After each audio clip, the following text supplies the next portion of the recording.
आपने बेशुमार मजालिस में फ़ज़ाइल अहले बैत पर बहुत सी बातें, बहुत सी रिवायात और बहुत सी अहादीस ज़रूर समाअत की है। मैं चाहता हूँ कि आने वाली गुफ्तगू को बड़ी ही संजीदगी के साथ आप सुने। इमाम फ़खरुद्दीन राज़ी रहमतुल्लाह अलैह तफसीर कबीर में फरमाते हैं कि 5 खसलतें नबी में ऐसी हैं कि जिसकी बराबरी सिवाय अहले बैत के कोई और नहीं कर सकता। यानी 5 खसलतों में अहले बैत नबी के बराबर है। यानी 5 वो खसलतें जो अल्लाह रब्बुल इज़्ज़त ने अपने हबीब को अता की हैं, वही 5 खसलतें अल्लाह ने नबी की आल यानी अहले बैत को भी अता की। आप फरमाते हैं कि पहली खसलत और पहली खुसूसियत यह है कि अल्लाह रब्बुल इज़्ज़त ने कुरान में नबी पर सलाम भेजा है। बोलेंगे सुभान अल्लाह। अल्लाह ने कुरान में नबी पर सलाम भेजा है और फरमाया कि अस्सलामु अलैका अय्युहन नबी, यानी सलाम हो ऐ अल्लाह के नबी। और वहीं दूसरे मुकाम पर अल्लाह रब्बुल इज़्ज़त ने अहले बैत पर भी सलाम भेजा है और फरमाया सलामुन अला इलियासीन, सलामुन अला इलियासीन। अब इसकी तफसीर में अल्लामा इब्ने हजर मक्की अस्सवाइकुल मुहर्रिका में लिखते हैं कि अल्लाह ने कुरान में ये जो फरमाया कि सलामुन अला इलियासीन, तो यहां आले यासीन से मुराद अहले बैत अतहार है।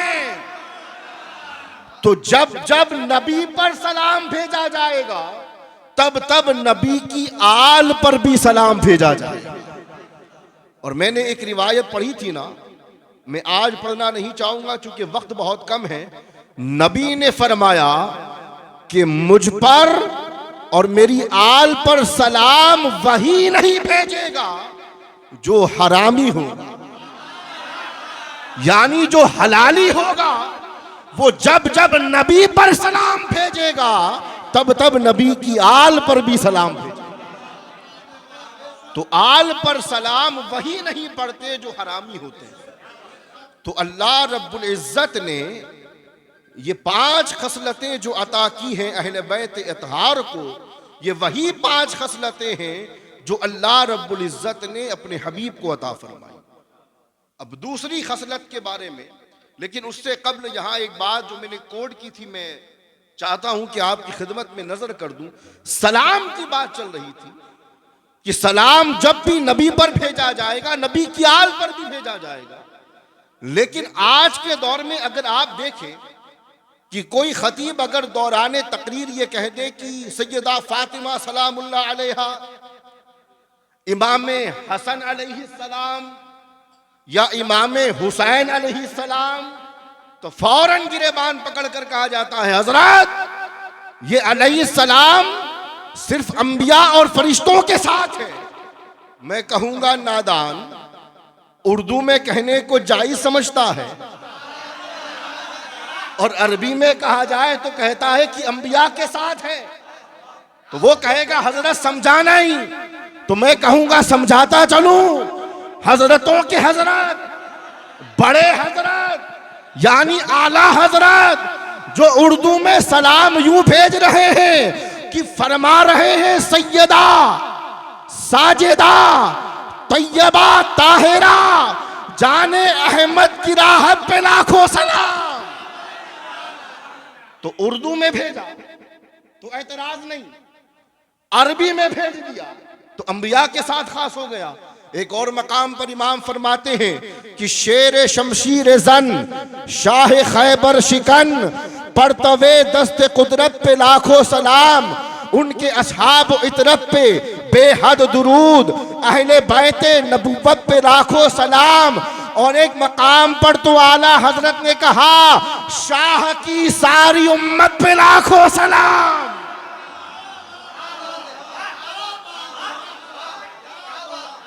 तो इन जनाब को अरबी से एतराज है, उर्दू से एतराज नहीं।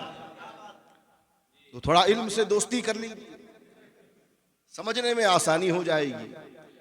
अब दूसरी खुसूसियत, इमाम फखरुद्दीन राजी लिखते हैं कि तहारत, बोले सुभान अल्लाह। मैं बड़ी तेजी से आपकी खिदमत में बातें अर्ज करूंगा कि अल्लाह ने कुरान में नबी को ताहा कहकर पुकारा।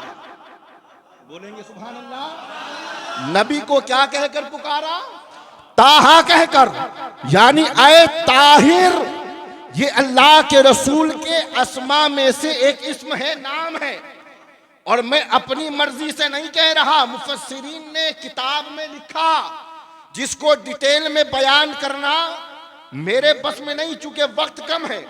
कुरान में अल्लाह ने कहा ताहा, यानी आए ताहिर, आए अल्लाह के नबी, आए मेरे महबूब, हमने आपको हर तरह की गलाजत से, हर तरह की नापाकी से, हर तरह की बुराई से, हर तरह के रिज से पाक कर दिया और खूब खूब साफ सुथरा कर दिया। तो एक मकाम पर अल्लाह ने नबी की तहारत को ताहा कहकर बताया, और दूसरे मुकाम पर जब अहले बैत की तहारत की बात आई तो अल्लाह ने इरशाद फरमाया कि इन्नमा युरीदुल्लाहु लियुज़हिबा अन्कुमुर रिजसा अहलल बैत व युताहिरकुम ततहीरा, कि बेशक अल्लाह ही का इरादा है कि वो चाहता है कि अहले बैत से हर तरह की नापाकी को, गलाजत को दूर फरमा दे और उन्हें खूब खूब साफ सुथरा कर दे। तो क्या समझे कि जिस तरह अल्लाह ने अपने हबीब को हर तरह के रिज से पाक रखा है, उसी तरह नबी की आल को भी हर तरह के रिज से पाक।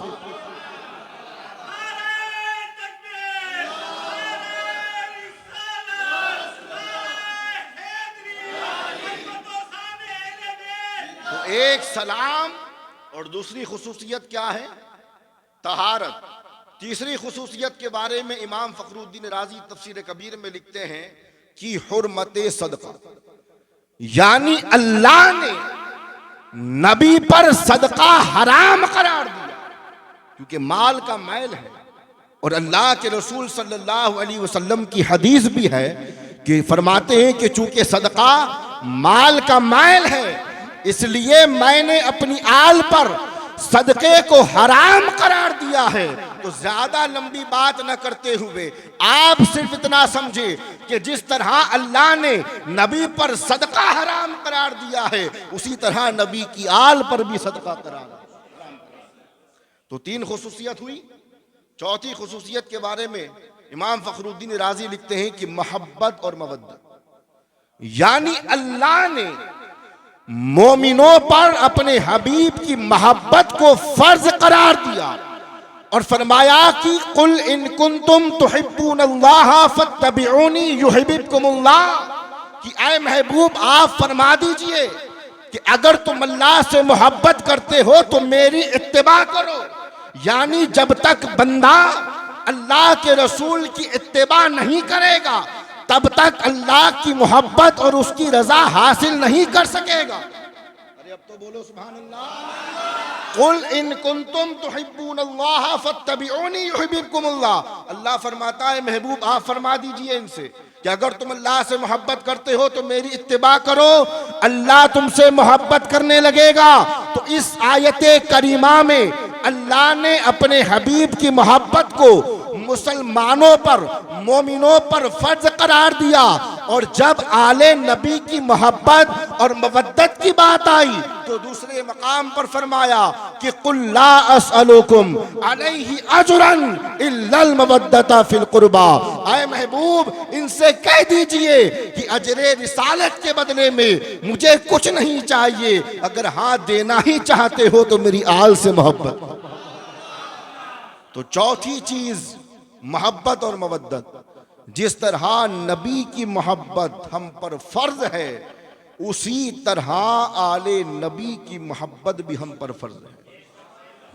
पांचवी खुसूसियत यह है दुरूद शरीफ। बोलेंगे सुभान अल्लाह। दुरूद शरीफ के हवाले से अल्लाह के रसूल सल्लल्लाहु अलैहि वसल्लम इरशाद फरमाते हैं कि अगर किसी शख्स ने नमाज पढ़ी और नमाज में मुझ पर और मेरी आल पर दुरूद न पढ़ा तो उसकी नमाज कबूल न हुई।